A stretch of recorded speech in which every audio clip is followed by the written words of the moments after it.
স্বপ্ন সবাই দেখে, কিন্তু সব স্বপ্ন পূরণ হয় না। কারোর জন্য স্বপ্ন অভিশাপ, কারোর জন্য স্বপ্ন মানে আরো এক ধাপ ধাক্কা খেয়ে পড়ে থাকার নাম। হ্যালো এভরিওয়ান, আসসালামু আলাইকুম। সবাই কেমন আছেন? আলহামদুলিল্লাহ, আমি ভালো আছি। আশা করছি আপনারা সবাই ভালো আছেন। কি বলেন তো, একটা কাজ প্রত্যেকদিন করলে মনে হয় সেটা অভ্যাসে পরিণত হয়।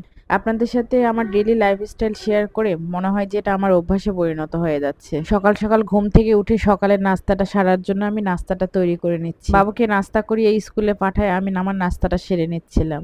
আজকে স্কুলে গিয়ে ও পুরি দেখে বলছে আম্মু পুরি খাবো, ওই জন্য ওর জন্য একটু পুরি নিয়ে এসে দিলাম। বাবুর স্কুলের পাশে একটা দোকানে এই র্যাকটা দেখে আমার খুব পছন্দ হয়ে গেল। তাই জন্য মনে করলাম যে বাসায় তো লাগবে, তাহলে কিনে ফেলি। কথায় আছে না, সব বয়সে সবকিছু মানায় না বা করতে ইচ্ছে হয় না। একসময় এত কাপড় চোপড় নিতাম, কি বলবো, কাপড়ের সঙ্গে ম্যাচিং করে কানের দুল, জুতা সবকিছু কিনতাম, কিন্তু এখন আর তা ইচ্ছা করে না। এখন মনে হয় আমার ঘরটা যদি একটু সাজাই তাহলে আমার কাছে বেশি ভালো লাগবে। শুধু ঘর না, মনে হয় আমার শখের রান্নাঘরটা যদি আরো ভালোভাবে পরিপাটি করে আপনাদের মাঝে উপস্থাপন করতে পারি, তাহলে মনে হয় আরো বেশি ভালো হবে। প্রত্যেক মাসে কোনো কিছু কিনতে না চাইলেও দেখবেন যে ঠিক কিনা হয়ে যায়। যাই হোক, দুপুরে রান্না করার জন্য চলে আসলাম। আজ আমি দুপুরে রান্না করব ছোট মাছ এবং মুরগির মাংস। আমি ছোট মাছ সাধারণত সবজি দিয়ে রান্না করি। ওরা তো ছোট মাছের তরকারি তেমন খাবে না, আর মুরগির মাংসটা আলু দিয়ে রান্না করি। আজ ওর বাবা বলছিল একটু মরিচ কম দিতে, তাই হালকা মরিচে রান্না করলাম। যেহেতু বাচ্চাদের জন্য আলাদা করে কোনো কিছু রান্না করি না, এই জন্য সবসময় মরিচটা একটু কম দেওয়ারই চেষ্টা করি। তবে ওর বাবা আজকে বলেছে যে কাঁচা মরিচটা বেশি দিতে। আমরা যেহেতু মরিচটা কম খাই, এই জন্য বাচ্চারা এই তরকারি খেতে কোনো সমস্যা মনে করে না। বাড়ির ছোট ছেলে মেয়েদের প্রতি একটু ভালোবাসা অন্যরকম থাকে, তাই না? আমাদেরও ঠিক তাই।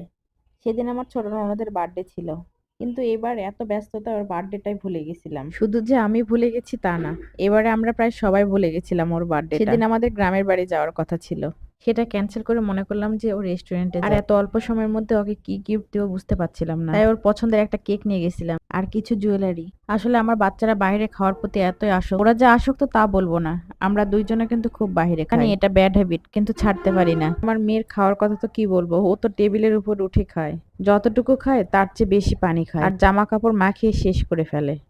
ও বাসায় খাবার হাত দিয়ে খাওয়ারই চেষ্টা করে, ওখানে যায় তাই করছিল।